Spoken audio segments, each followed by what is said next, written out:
The hallways of Westridge Academy fell silent as the last bell rang. Students rushed out in waves, their voices fading as they headed home. For most, the school day was over. For Eleanor Williams, it had just begun. Eleanor adjusted her blue uniform, pulled her cleaning cart from the supply closet, and started her usual rounds. At 58, she moved a bit slower than she once had, but her work was always thorough. 15 years of cleaning the same classrooms had taught her every corner that collected dust, every spot where teenagers left gum under desks. "Good afternoon." "Ms. Williams," called out Mr. Chen, the science teacher. As he gathered papers from his desk, Eleanor smiled warmly. "Heading home early today?" "Parent-teacher conferences next week. Got to prepare." He paused at the door. "Left you some cookies in the staff room. My wife baked too many again." "You're too kind. Tell her I said thank you." These small moments kept Eleanor going. Not everyone at Westridge noticed her, but some did. Some remembered her birthday, or saved her a slice of cake from staff celebrations. In a place where she often felt invisible, these gestures mattered. The music room was always her last stop. Most days, Eleanor saved it for the end because it was her favorite. The grand piano in the corner seemed to call to her, though she never dared to touch it during school hours. As she pushed her cart into the room, Eleanor was surprised to find someone still there. A woman with perfect posture sat at the teacher's desk arranging sheet music with manicured hands. "Oh, excuse me," Eleanor said softly. "I can come back later if you're busy." The woman looked up, her eyes quickly scanning Eleanor's uniform before returning to her papers. "No need, I'll be working late." "You can clean around me." Eleanor nodded and began emptying trash bins. This must be the new music teacher everyone was talking about. Ms. Diane Porter, fresh from New York with impressive credentials and, according to break room gossip, an ego to match. "Be careful with that cabinet," Ms. Porter said sharply as Eleanor dusted near the award shelf. "Those trophies are irreplaceable." "Yes, ma'am. I've been dusting them for 15 years now." The teacher raised an eyebrow but said nothing more. Turning back to her work with a dismissive flick of her wrist, Eleanor continued cleaning in silence, moving efficiently around the room. As always, she saved the area around the piano for last. When she finally approached it with her dusting cloth, Miss Porter looked up again. "Please don't touch the piano keys. The oils from hands can damage them over time." Eleanor nodded. "I only dust the case, ma'am. Never the keys." What she didn't say was how much she longed to touch those keys, how after everyone had gone home, she sometimes sat on the bench and played silent melodies, her fingers hovering just above the ivory, too afraid to press down and make a sound. The next day, Eleanor arrived to find a memo in the staff break room. The annual fundraising gala was approaching, and all staff were expected to help prepare the school. For teachers, this meant organizing student performances. For maintenance staff, it meant extra hours of cleaning and setup. "Another chance to impress the rich folks," said Ray, the groundskeeper, reading over her shoulder. "Maybe they'll remember to thank us this year." Eleanor shrugged. "It's a nice event. The music is always beautiful. Yeah, well, beauty costs. And we're the ones scrubbing toilets till midnight so they can enjoy it." She couldn't argue with that. The gala meant weeks of additional work, polishing banisters, washing windows, arranging furniture. But secretly, Eleanor loved seeing the school transformed. The ordinary gymnasium became an elegant concert hall with twinkling lights and flowers. For one night, Westridge Academy felt like the grand institution she'd once dreamed of attending herself. As the event drew closer, tensions rose. Teachers snapped at students during rehearsals. Administrators made last-minute changes to plans. And Ms. Porter became increasingly difficult. "These chairs need to be arranged in a perfect semicircle," she instructed Eleanor one afternoon, watching with crossed arms as the older woman struggled to move heavy furniture. "No, that one's still 2 inches out of place." Eleanor adjusted it without complaint. "And I need this floor spotless for tomorrow's rehearsal. My students will be practicing in their formal attire, and I won't have them picking up dust on their clothes." "Yes, ma'am. I'll make sure it's perfect." Ms. Porter paused, studying Eleanor with narrowed eyes. "You seem to care a lot about the music department for someone who just cleans it." Eleanor kept her eyes down. "I enjoy music, that's all." Well, enjoyment and understanding are quite different things." The comment stung, but Eleanor was used to such remarks. People made assumptions based on her uniform, her age, her race. They saw a black cleaning woman and thought they knew her whole story. What they didn't see were the years she'd spent at Curtis Institute before her mother's illness called her home. They didn't know about the scholarship she'd won, or how she'd once performed Chopin at Carnegie Hall as a promising young talent. They couldn't imagine how life's detours had led her here, cleaning a school instead of teaching in one. 3 days before the gala, Eleanor was mopping the empty music room when the piano called to her more strongly than usual. Ms. Porter had gone home early with a headache, leaving sheet music scattered across the floor. Eleanor picked it up, recognizing Beethoven's Moonlight Sonata among the pages. She glanced at the door, listening for footsteps in the hall. Hearing nothing, she carefully set her mop aside, dried her hands on her uniform, and sat down at the piano bench. For a moment, she just sat there, feeling the smooth wood beneath her, remembering a different life. Then ever so softly she began to play. Her fingers remembered what her mind had tried to forget. They found the keys without hesitation, drawing out the gentle arpeggios of the first movement. Eleanor closed her eyes, losing herself in the music, playing so softly that the sound barely reached the corners of the room. She didn't hear the door open.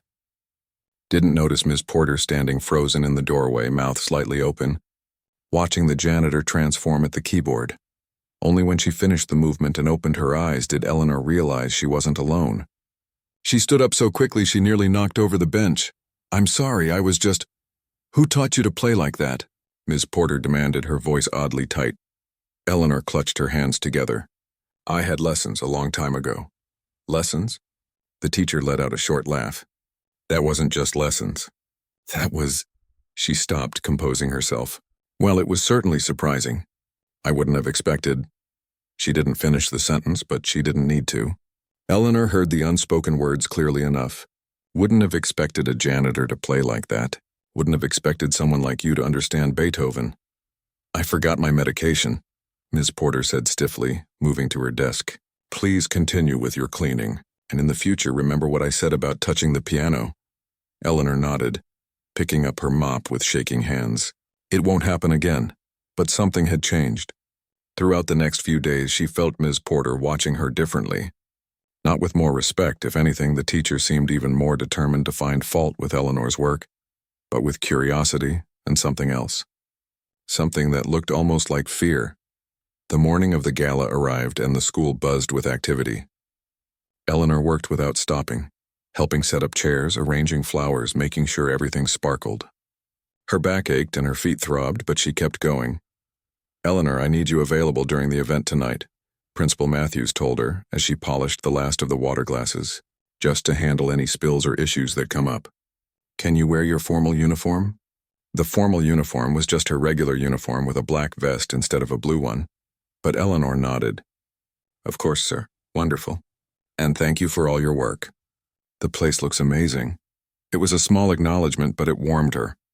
As guests began to arrive, parents in expensive clothes, alumni with checkbooks ready, board members eyeing potential donors, Eleanor stayed in the background, watching it all come together.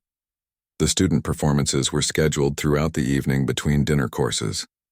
Standing against the wall, Eleanor watched as Ms. Porter introduced her star pupils, her voice ringing with pride. "These young musicians represent the very best of Westridge Academy's arts program," she announced. "Under my guidance, they've been exploring the works of classical masters and developing technique that would impress even the most discerning critics." Eleanor listened as teenagers played pieces she had once mastered herself. Some played well, with technical precision if not emotional depth. Others struggled, clearly nervous under the bright lights and watchful eyes. After each performance, Ms. Porter beamed and bowed alongside her students, accepting praise from the audience. But when a young boy stumbled badly through a Chopin piece, Eleanor saw something ugly flash across the teacher's face, disappointment mixed with embarrassment and anger. As the evening progressed, Eleanor worked quietly, refilling water pitchers, wiping up spills, staying invisible as she'd learned to do. But whenever she passed near the piano, she felt a pull so strong it was almost physical. Her fingers itched to correct the mistakes she'd heard, to show these children how the music should breathe. And somewhere deep inside, a part of her that had been silent for decades whispered, "Maybe someday someone will see me again. Really see me."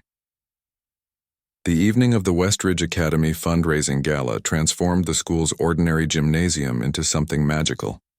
Crystal chandeliers hung where basketball hoops usually dominated. White tablecloths covered round tables arranged in perfect circles. Flower arrangements burst with color at every turn.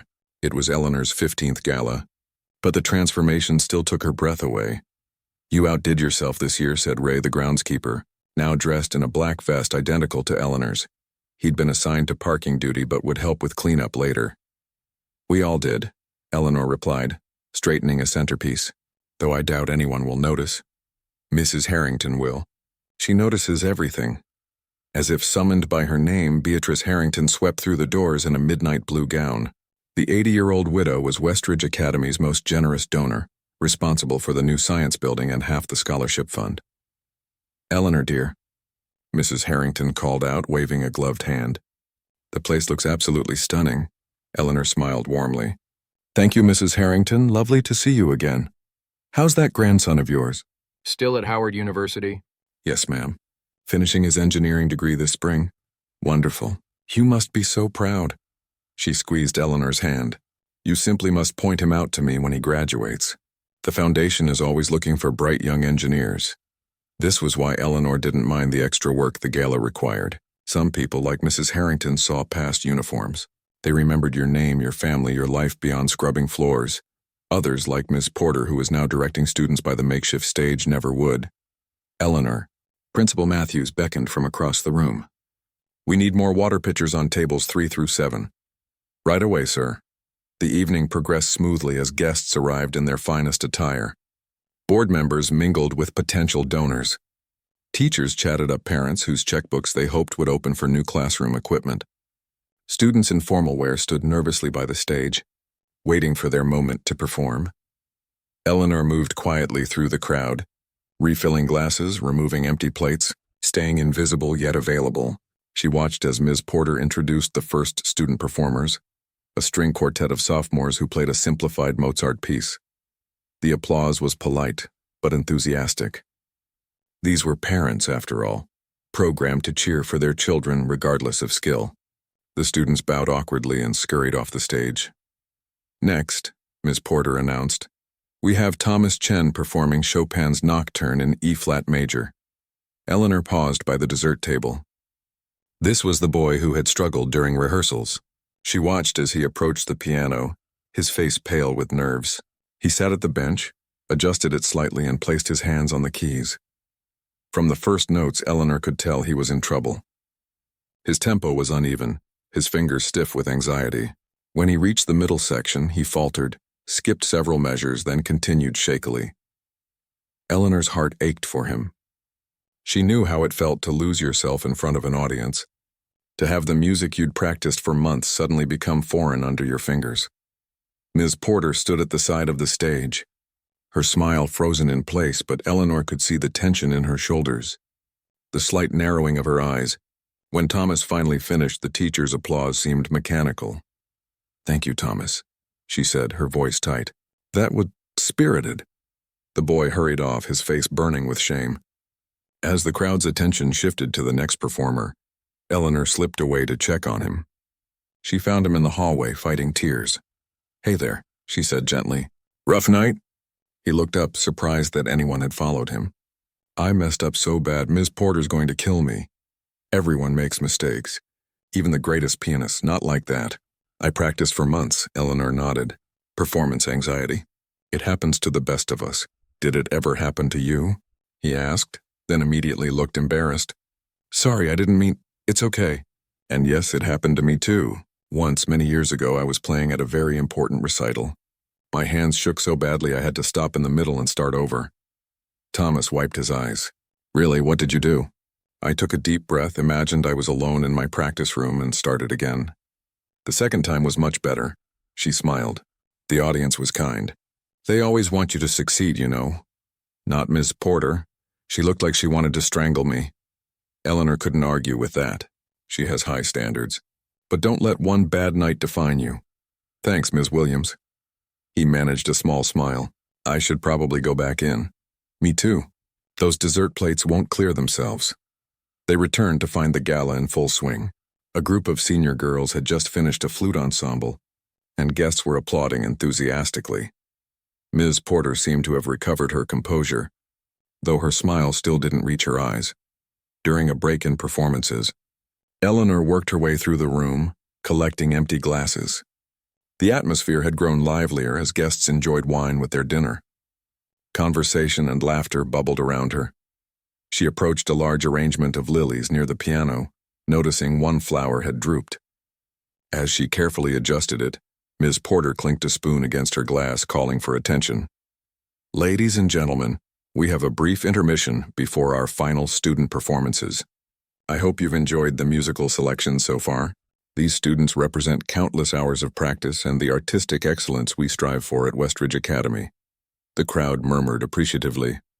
Eleanor stepped back from the flowers, hoping to slip away unnoticed, but Miss Porter's eyes locked onto her. "Speaking of our academy," the teacher continued, her voice carrying across the now quiet room, "many of you may not realize the diverse talents we have here." Something in her tone made Eleanor freeze.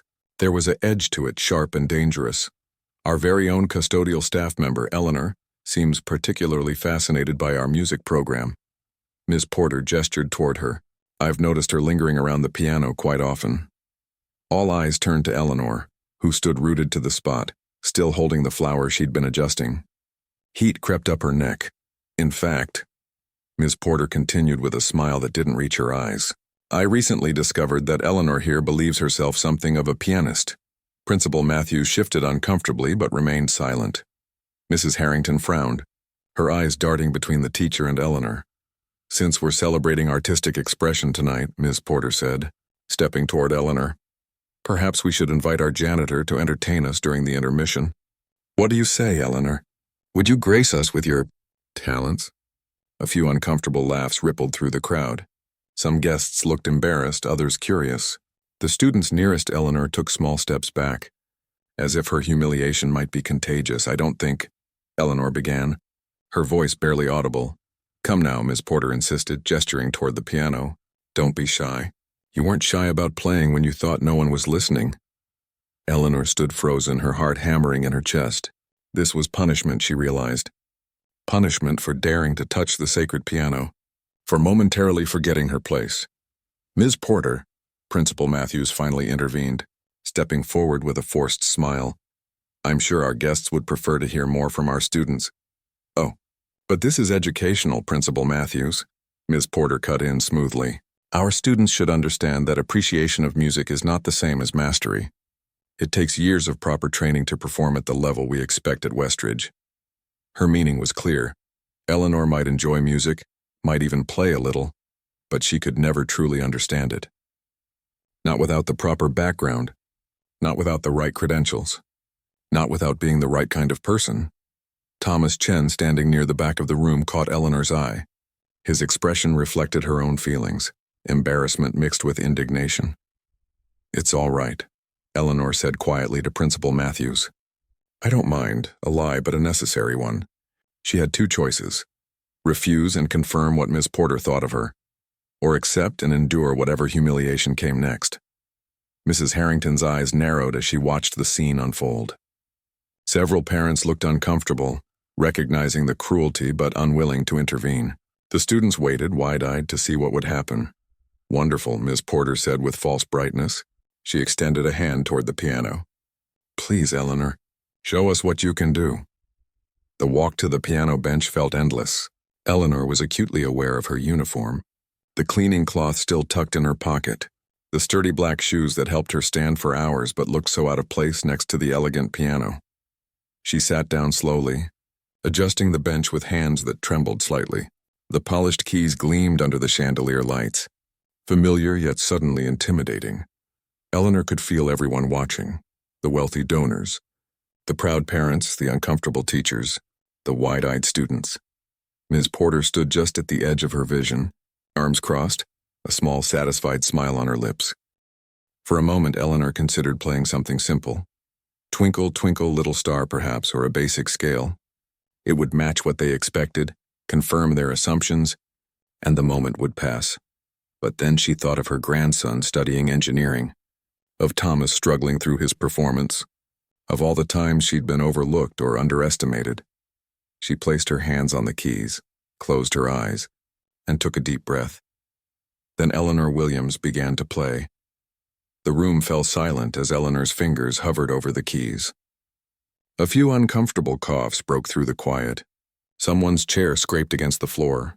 Mrs. Harrington leaned forward, concern etched on her face. Thomas, the boy who had struggled with his performance earlier, watched with wide eyes from the back of the room. Ms. Porter stood with arms crossed, that small, satisfied smile still playing on her lips. She glanced at her watch, perhaps already planning how she would graciously end this awkward interlude when the janitor fumbled through a simple tune. Eleanor closed her eyes. For a moment, she wasn't in the school gymnasium surrounded by wealthy donors and judgmental stares. She was 19 again, sitting in a practice room at Curtis Institute, her future bright and full of possibilities. She took a deep breath and began to play. The first notes of Chopin's Nocturne in E-flat major filled the room, the same piece Thomas had struggled with earlier, but now transformed. Eleanor's fingers moved with confidence and precision, each note perfectly placed, each phrase shaped with care. Collective gasp rippled through the audience. Ms. Porter's smile vanished. Eleanor played the beautiful opening melody with a tenderness that made it seem as if the piano was singing.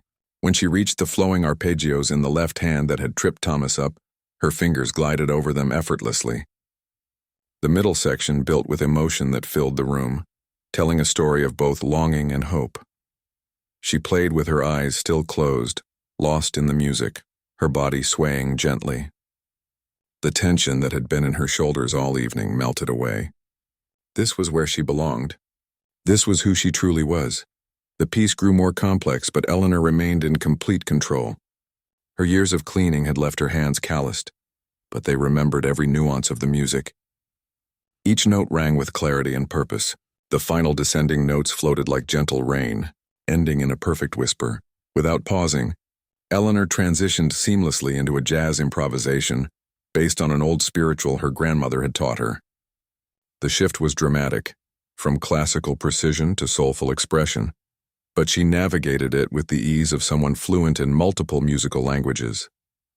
Her left hand created a rolling, rhythmic foundation while her right hand danced above it, spinning new melodies that spoke of struggle and perseverance.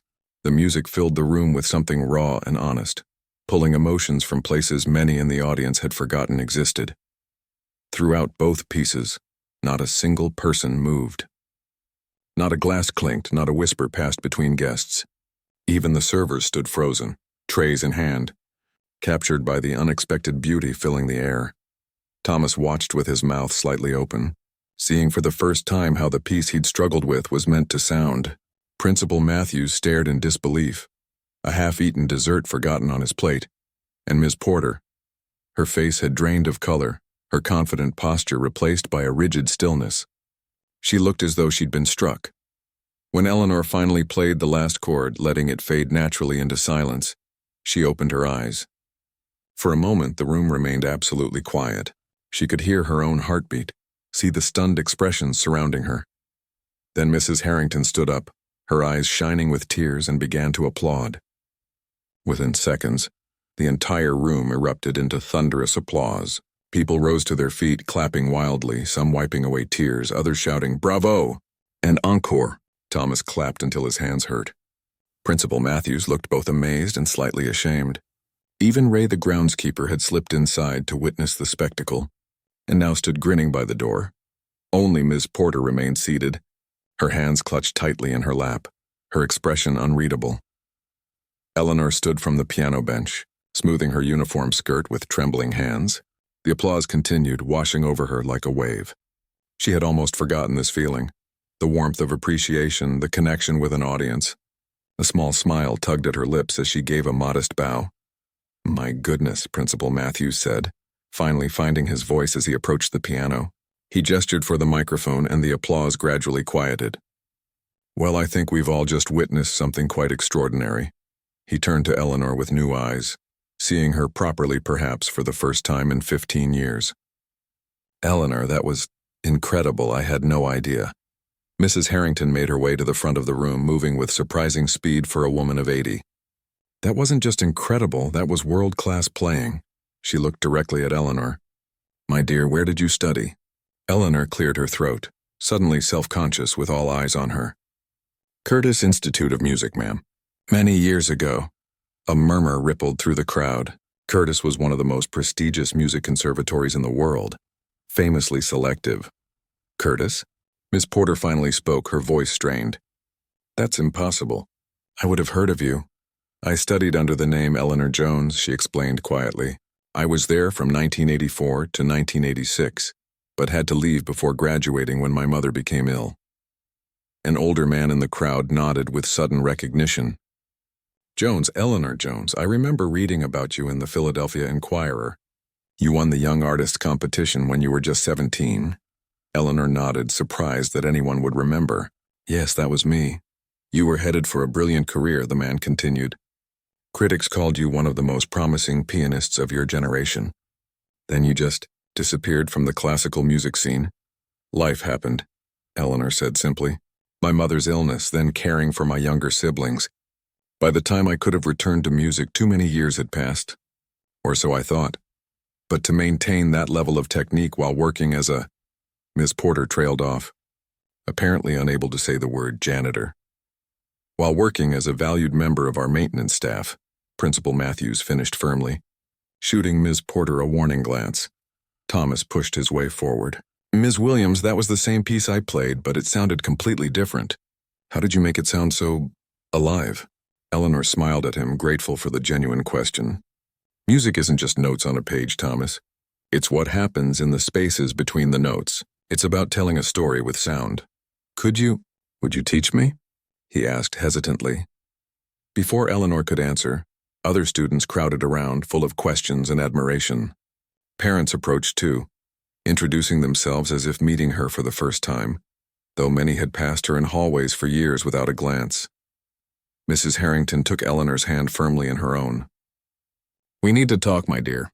The foundation has a music education initiative that could use someone with your talent and experience. I couldn't possibly wait.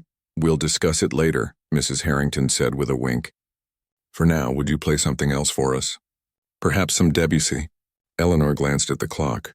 I should really help with serving dessert. Nonsense, Principal Matthews interrupted. Ray can handle that. Tonight, you're our featured performer. Ms. Porter stood rigid by the stage, her carefully constructed world crumbling around her. The students she had criticized now looked to Eleanor with admiration. The parents she'd impressed with her credentials now buzzed about the janitor's extraordinary talent. Ms. Porter, Principal Matthews called, perhaps you'd like to introduce our next performer. He gestured to Eleanor with newfound respect. The music teacher's face flushed. She stepped forward stiffly, took the microphone, and cleared her throat. Ladies and gentlemen, it appears we have an unexpected addition to our program tonight. She forced out the words. Please welcome Eleanor Williams. Eleanor returned to the piano, no longer feeling out of place despite her uniform. This time when she sat at the bench, she adjusted it with the confidence of a professional. The keys welcomed her fingers like old friends. She chose Debussy's Clair de Lune, letting its dreamy, impressionistic qualities fill the room. The delicate opening notes seemed to transform the gymnasium once again, not into a concert hall this time, but into a moonlit garden where time stood still. As she played, Eleanor caught glimpses of the faces around her. Thomas watched her hands, studying her technique. Mrs. Harrington closed her eyes, transported by the music. Principal Matthews looked thoughtful, perhaps already considering what this revelation might mean for Westridge Academy. And in the back of the room, almost hidden in shadow, stood Ms. Porter. Her expression had changed from shock to something more complex, a mixture of professional admiration, personal shame, and the uncomfortable realization that she had fundamentally misjudged someone based on appearance alone. When Eleanor finished the Debussy, the applause was even more enthusiastic than before. She played two more pieces, a Bach prelude and another jazz improvisation. Each met with standing ovations. Between pieces, people approached to ask about her story. Eleanor answered simply, without bitterness or regret. Yes, she had once been considered a prodigy. Yes, circumstances had derailed her music career. No, she didn't regret the choices she'd made to care for her family. But all these years, one parent asked, Working as a janitor when you could have been teaching music somewhere? There's dignity in all honest work, Eleanor replied. And music never left me. I just held it inside for a while. As the evening wound down, Eleanor found herself surrounded by a small crowd of admirers. Students asked for advice. Parents pressed business cards into her hand. Mrs. Harrington made cryptic comments about discussing possibilities. Principal Matthews pulled her aside briefly. Eleanor, I owe you an apology, we all do. To think you've been here all this time. It's all right, she assured him. I never spoke up. Well, things are going to change, he promised. We need to talk about your role here at Westridge. Eleanor nodded, too overwhelmed to process what that might mean. As guests began to leave, she noticed Miss Porter gathering her things, avoiding eye contact with everyone. The teacher who had entered the evening confident in her superior status now looked small and uncertain. Their eyes met briefly across the room. Ms. Porter opened her mouth as if to say something, then closed it again. With a small nod that might have been the beginning of an apology, she slipped out a side door. Eleanor watched her go, feeling neither triumph nor resentment. The music had already washed those emotions away, leaving only the peaceful certainty that after tonight nothing would ever be the same again. The applause continued long after Eleanor finished playing. People remained standing, handkerchiefs dabbing at eyes, expressions of wonder still fixed on faces. Eleanor stood by the piano, her hands folded in front of her uniform, unsure what to do with this unexpected attention. Principal Matthews approached with the microphone. His usual composed demeanor slightly shaken, he cleared his throat twice before speaking. Ladies and gentlemen, he began, his voice carrying over the gradually quieting applause. I believe we've all just witnessed something truly extraordinary. He turned to Eleanor with newfound respect in his eyes. Mrs. Williams, on behalf of everyone at Westridge Academy, I must say we are astounded. Eleanor gave a small nod. Her eyes lowered. I feel I should explain something to our guests. The principal continued. What none of us knew, what I myself did not know until this very evening, is that Eleanor Williams was once Eleanor Jones. A murmur rippled through the crowd. The name clearly meant something to some of the older guests. For those who may not be familiar with the classical music scene of the 1980s, Principal Matthews explained, Eleanor Jones was considered one of the most promising pianists of her generation. She studied at the Curtis Institute of Music in Philadelphia, one of the most prestigious conservatories in the world. Mrs. Harrington nodded vigorously from her seat in the front row. Mrs. Williams, or perhaps I should say, Miss Jones, left the music world at the height of her promise to care for her ailing mother. And somehow, through twists of fate I'm only beginning to understand, she ended up here, working as part of our maintenance staff for the past 15 years. Eleanor felt her cheeks warm. She hadn't expected to become the subject of this impromptu speech. Part of her wanted to slip away, to return to the comfortable invisibility she'd known for so long. But another part, the part that had just poured her soul into Chopin and Debussy, stood a little straighter. I think I speak for all of us, Principal Matthews said, turning back to the audience. When I say that we've been privileged to have such extraordinary talent in our midst, even if we failed to recognize it until tonight. More applause broke out, accompanied by nods and murmured agreement. Thomas, the boy who had struggled with his performance earlier, pushed his way to the front of the crowd. Ms. Williams, he said, his voice cracking with emotion, could you teach me to play like that? Before Eleanor could answer, several other students crowded around, echoing the request. Parents joined in, asking if she gave private lessons, if she would consider teaching a master class, if she might perform at their charity events. Eleanor raised her hands, overwhelmed. I'm not sure. This is all happening so quickly. Of course it is, Mrs. Harrington said, rising from her seat and making her way to Eleanor's side. Everyone, please give Mrs. Williams some space. The crowd reluctantly backed away, though their eyes remained fixed on Eleanor. Mrs. Harrington took the microphone from Principal Matthews with the confidence of someone accustomed to commanding rooms. I've been a supporter of the arts for over 50 years, she announced, her voice strong despite her age. I've heard pianists perform at Carnegie Hall, the Sydney Opera House, and La Scala. What we witnessed tonight belongs among those performances. She turned to Eleanor, taking her work-roughened hand in her own gloved one. My dear, talent like yours should never be hidden away. It certainly shouldn't be mopping floors, no matter how noble honest work may be. Mrs. Harrington faced the crowd again. I'd like to announce that the Harrington Foundation will be establishing a music scholarship in Eleanor Williams' name, effective immediately. This scholarship will cover full tuition for promising young musicians who face financial barriers to their education. Gasps and applause greeted this announcement. Eleanor felt tears prick at the corners of her eyes. Furthermore, Mrs. Harrington continued, I'm offering Mrs. Williams a position as artistic advisor to the Foundation's music program. We've been looking for someone with both exceptional talent and a genuine understanding of the challenges many young musicians face. I can think of no one better qualified. The room erupted in applause once more. Eleanor felt as if she were dreaming. Just hours ago, she had been arranging flowers and refilling water glasses, invisible to most of the people now cheering for her. Principal Matthews reclaimed the microphone, looking both pleased and slightly blindsided by Mrs. Harrington's announcement. Well, this is certainly a night of surprises. Mrs. Williams, it seems you have some decisions to make. But please know that Westridge Academy would be honored to have you continue your association with us, in whatever capacity you choose. At the edge of the crowd, Ms. Porter stood frozen, her face a complex mixture of emotions. The teacher who had begun the evening as the musical authority in the room now seemed small and uncertain. She took a hesitant step forward, perhaps intending to approach Eleanor, but found her path blocked by enthusiastic students and parents. Eleanor noticed her there, hanging back. Their eyes met briefly across the room. Ms. Porter looked away first, her shoulders slumping slightly. Someone's phone flashed, then another. People were taking pictures, recording videos.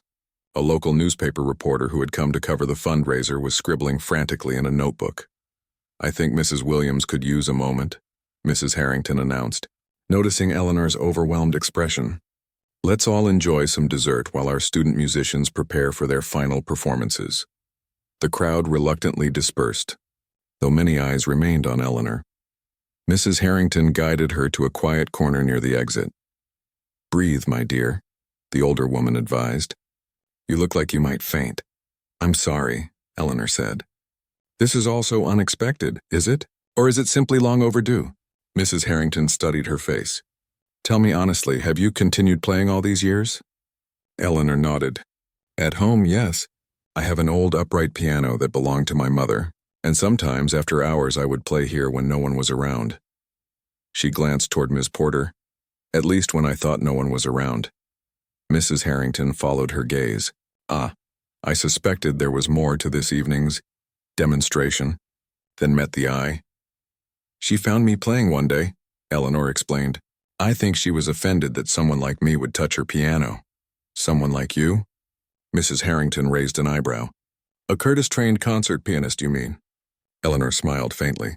I don't think that's what she saw. No, I suppose not. Mrs. Harrington sighed. People often see only what they expect to see, which is why moments like tonight are so valuable. They force us to adjust our vision. Across the room, Thomas was speaking animatedly to his parents, gesturing toward Eleanor.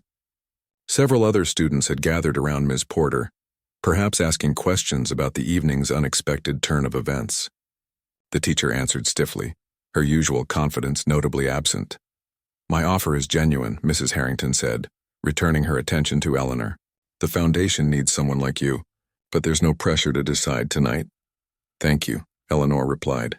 It's very generous. It's very self-serving, actually, Mrs. Harrington corrected with a wink. I've been trying to improve our music education programs for years. You're exactly what we need. Principal Matthews approached, looking slightly harried but excited. Mrs. Williams, I hate to intrude, but there are several people asking to speak with you, including a reporter from the Chronicle. A reporter? Eleanor felt a flutter of panic. I'm not sure I'm ready for that. You don't have to do anything you're not comfortable with, Mrs. Harrington assured her. Michael, perhaps you could tell everyone that Mrs. Williams will be available to answer questions at a later date? The principal nodded. Of course. But there is someone I think you might want to speak with. He gestured toward an elderly man making his way slowly through the crowd. Dr. Abernathy? Eleanor recognized her former professor from Curtis, now well into his 80s but still distinguished in his tuxedo. Eleanor Jones, he said, his voice quavering slightly, after all these years. I recognized your playing immediately. No one shapes a Chopin phrase quite like you. Eleanor felt tears threatening again. Dr. Abernathy, I can't believe you're here. I'm on the board at Westridge now, he explained. Semi-retired from Curtis. When I heard you play tonight, he shook his head in wonder. My dear, where have you been? Right here, she said simply. Living a different kind of life. Well, I hope that's about to change, he said. The musical world has been poorer without you. As they spoke, Eleanor noticed Ms. Porter finally breaking away from the students and making her way toward them. The teacher's steps were hesitant, her usual confident stride replaced by an almost timid approach. Excuse me, Ms. Porter said quietly when she reached them. Mrs. Williams, might I have a word? Dr. Abernathy raised his eyebrows but stepped back. I'll find you before I leave, Eleanor. We have much to discuss. Mrs. Harrington remained firmly at Eleanor's side, a protective presence. Yes, Miss Porter? The music teacher swallowed visibly. I wanted to. That is, I should. She stopped, seeming to struggle with her words. Your playing was extraordinary, she finally managed. Truly world-class. Thank you, Eleanor said simply. I made assumptions, Ms. Porter continued. Unfair ones. I never bothered to see me, Eleanor finished for her. It's all right. Few people do. Ms. Porter flinched slightly at the gentle accuracy of the statement. I'm sorry, she said, the words sounding unpracticed on her tongue. What I did tonight was inexcusable. Eleanor studied the woman who had tried to humiliate her just an hour earlier. She saw not only embarrassment but genuine regret in her eyes. We all make mistakes, Ms. Porter. What matters is what we learn from them. Before Ms. Porter could respond, Thomas appeared at Eleanor's side. Ms. Williams, the principal, says the gala's almost over, but everyone's asking if you'll play one more piece. Like a finale. His eyes shone with admiration. Will you? Eleanor looked around the room. The wealthy donors who had barely noticed her before now waited expectantly. The students who had passed her in hallways without a glance now looked at her with wonder. Principal Matthews, who had never bothered to learn which of his staff had worked at the school for 15 years, now beamed at her with pride as if he'd discovered her himself. Miss Porter stood awkwardly to the side, her moment of apology interrupted. One more piece, Eleanor agreed with a smile. I think I have just the right one in mind. As she made her way back to the piano, people stepped aside to create a path for her. No longer the invisible janitor, she walked with the quiet confidence of someone stepping back into her true self. Eleanor sat at the bench, adjusted it slightly, and placed her hands on the keys. The room fell silent in anticipation. She began to play Rachmaninoff's Prelude in G minor, a piece about transformation, about power that has been hidden but can no longer be contained. Her fingers flew over the keys with passionate intensity. This wasn't just music. It was her story. Years of silence, of being overlooked, of talent buried but not forgotten, all pouring out through her hands. And as the final triumphant chords rang through the room, Eleanor Williams knew with absolute certainty that her life would never be the same again. The morning after the gala, Eleanor woke early out of habit. For 15 years, her days had begun before sunrise. With the quiet work of preparing the school before students arrived, she reached for her uniform, then paused, remembering everything that had happened the night before. Had it been real? The piano, the applause, Mrs. Harrington's offer, the look of wonder on Thomas's face? Her phone buzzed with a message from Principal Matthews. No need to come in for your usual shift today. We have much to discuss when you're ready. Take your time. Eleanor sat on the edge of her bed, suddenly uncertain. The familiar routine of her life had been upended in a single evening. What would happen now? She made coffee and opened her laptop. Immediately, she saw that someone had posted a video from the gala. With shaking hands, she pressed play and watched herself perform Chopin. Her face serene, her fingers moving with confident precision across the keys. The caption read, Hidden Talent Discovered at Westridge Academy. Janitor stuns audience with world-class piano performance. The video had thousands of views already. The comment section overflowed with amazement and admiration. Is this for real? She's incredible. Why was someone with this talent working as a janitor? This brought me to tears. Music finds a way. Her phone rang. It was her grandson, Anthony. Grandma, you're famous. My roommate just showed me a video of you playing piano. When did this happen? Why didn't you tell me you could play like that? Eleanor laughed softly. It happened last night, honey. And I did tell you I played piano. Yeah, but not like that. Grandma, you're trending online. By mid-morning, local news stations were calling. A reporter from the Chronicle wanted to interview her for a feature story. Mrs. Harrington's assistant called to set up a meeting about the foundation position. Around noon, Eleanor finally drove to Westridge Academy. The school looked different somehow, though nothing had physically changed. Or perhaps it was she who was different, viewing the familiar buildings through new eyes. As she walked through the main entrance, using the front doors instead of the staff entrance for the first time, she noticed people stopping to stare. A group of students whispered excitedly. A teacher she barely knew approached with an outstretched hand. Mrs. Williams, your performance last night was breathtaking. I had no idea. Principal Matthews met her in the hallway. Eleanor, I'm so glad you came in. Please, let's talk in my office. In all her years at Westridge, she had only been in the principal's office twice, once when she was hired, and once when she reported a broken window. Now he ushered her in like an honored guest, offering her coffee in the good china cups reserved for board members. Eleanor, I want to apologize, he began, sitting across from her. All these years and we never knew. I never asked. It's all right, she said. I never told anyone. But why? With your talent, your training, Eleanor sighed. After my mother got sick, I put music aside. I needed steady work, health insurance. By the time my mother passed and my siblings were grown, years had gone by.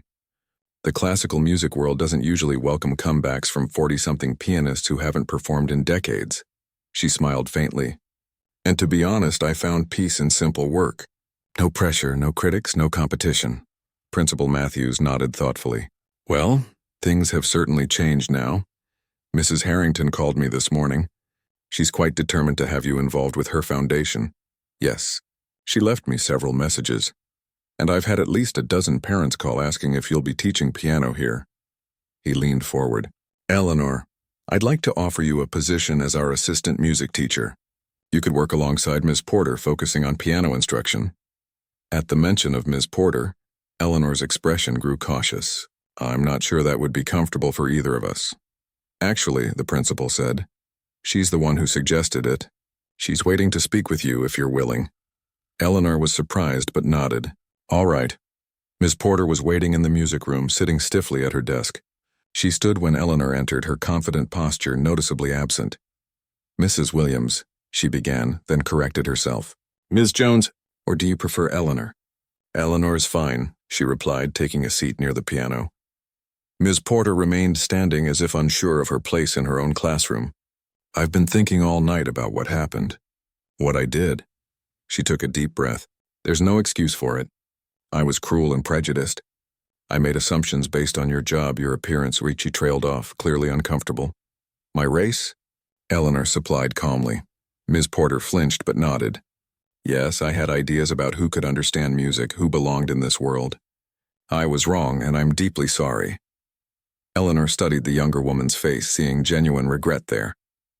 Thank you for saying that. I'd understand if you never wanted to work with me, Ms. Porter continued. But the students deserve someone with your talent and experience. And selfishly, I think I have a lot to learn from you. Eleanor considered this. We all have things to learn from each other. Your technical knowledge of music is impressive.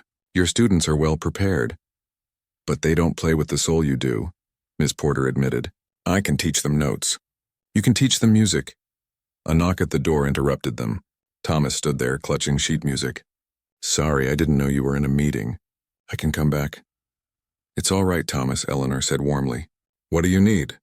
He held up the music, Chopin's Nocturne. I was hoping, if you're going to be teaching here now, maybe you could help me with this. Ms. Porter and Eleanor exchanged a look. I think that could be arranged, Eleanor said. Over the following weeks, Eleanor's life transformed in ways she could never have imagined. She kept her morning janitorial position for financial security while taking on afternoon piano lessons. Students who had never noticed her before now lined up outside the music room, eager for her guidance. Local newspapers ran features on her story. A morning TV show invited her for an interview. Dr. Abernathy from Curtis came to hear her play again and wept openly afterward, apologizing for losing touch with such a remarkable talent. Ms. Porter proved surprisingly adaptable. After the initial awkwardness, the two women developed a cautious working relationship that gradually warmed into mutual respect. Eleanor's natural warmth and patience complemented Ms. Porter's technical precision and organizational skills. Thomas improved rapidly under Eleanor's guidance. "You helped me understand what was missing," he told her after successfully performing the nocturne at a student recital. "I was playing notes before. Now I'm telling a story." 1 month after the gala, Mrs. Harrington invited Eleanor to perform as a guest soloist with the City Symphony. Eleanor chose Rachmaninoff's Second Piano Concerto, a piece about resilience and rebirth. The concert hall was packed. In the front row sat her grandson Anthony, beaming with pride. Behind him were Thomas and several other Westridge students, wide-eyed at seeing their teacher on such a prestigious stage. Even Ms. Porter attended, applauding enthusiastically after each movement. But the moment that touched Eleanor most deeply came 2 months after the gala, when she launched a weekend music program for underprivileged children. With funding from the Harrington Foundation and space provided by Westridge Academy, she began teaching piano to children who would otherwise never have access to such instruction. "Why didn't you tell anyone you could play like this?" a little girl asked during one of these weekend sessions, watching in awe as Eleanor demonstrated a simple Mozart piece. Eleanor thought carefully before answering. "Sometimes we keep parts of ourselves hidden, even the beautiful parts. Sometimes we're afraid or we think the world isn't ready to see who we really are. But you're not hiding anymore," the child observed. Eleanor smiled. "No, not anymore." At the next year's fundraising gala, Eleanor was the featured performer. She wore an elegant blue gown instead of her uniform, and played a duet with Thomas, whose progress had been remarkable.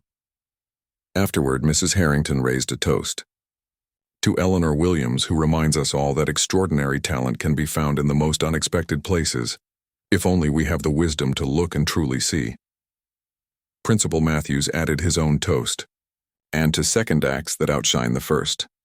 Later that evening, as guests mingled and champagne flowed, a reporter cornered Eleanor. "Looking back, do you regret all those years spent cleaning instead of performing? Do you feel those years were wasted?" Eleanor considered the question seriously. "There's dignity in all honest work," she said finally. "I was never ashamed of being a janitor. Those years weren't wasted. They taught me humility, patience, and perspective. They made me a better teacher and, I think, a better musician." She glanced around the room at the students she now taught, the colleagues who now treated her with respect, and Ms. Porter, who was gradually becoming something like a friend. "Life rarely follows the path we expect," Eleanor continued. "I may have started as someone who cleaned rooms, but now I also help build dreams. Both roles have value. Both matter." As the evening wound down, Eleanor found herself alone in the music room where everything had changed. She sat at the piano, the same one she had dusted for 15 years, the same one where she'd been humiliated and then vindicated. She played a quiet melody, one her grandmother had taught her as a child. Simple notes that carried the story of her journey. A small sound made her look up. The new janitor stood in the doorway, mop in hand. "Sorry to interrupt," he said. "I can come back later." Eleanor smiled and gestured to the bench beside her. "No need. Would you like to learn a few notes?"